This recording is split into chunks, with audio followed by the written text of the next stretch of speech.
ठाकरे बंधूंची शक्ती पाहिल्यावर सरकारनं निर्णय मागे घेतला। ठाकरे बंधू एकत्र आल्यावर ही विजयाची पहिली पायरी हा मराठी एकजुटीचा विजय असल्याचं खासदार संजय राऊतांनी म्हटलंय। महाराष्ट्र त्रिभाषा धोरण स्वीकारणार नाही असं राऊतांनी म्हटलं। तर राष्ट्रीय धोरणांप्रमाणे भाजपचे राज्यातील नेते खोटं बोलतायत। मराठी माणसाच्या हाती मुंबईसह महाराष्ट्राची सत्ता असावी असं राऊतांनी म्हटलं।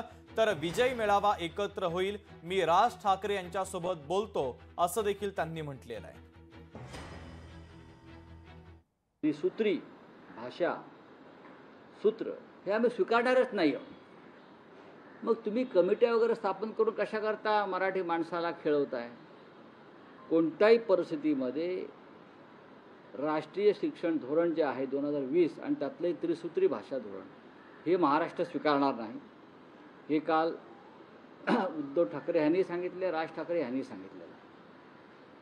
आता दोन ठाकरे बंधूंनी ह्याच्यावरती पक्का निर्णय दिल्यावरती उगाच फडणवीस सरकारनं फालतू खेळ करू नये। काल माझं राज ठाकरे साहेबांशी बोलणं झालं, आम्ही काल चर्चा केली त्याच्यावर। आज ते नक्की कोणत्या पद्धतीनं करावं या संदर्भात त्यांचं मत देतील। उद्धव ठाकरे साहेबांनी काल सांगितलं की विजय मेळावा होईल आणि नक्कीच तो एकत्रित होईल। जे जे घटक मोर्चामध्ये सामील होणार होते या दोन प्रमुख नेत्यांशिवाय त्या सगळ्यांसह विजय मेळावा, कारण ही एकजूट मराठी माणसाची आणि महाराष्ट्राची होती हा मोर्चा म्हणजे।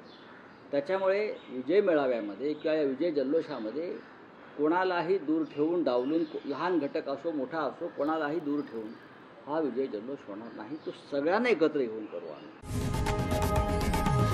लोकशाही मराठी ऐका, पहा, जागरूक रहा।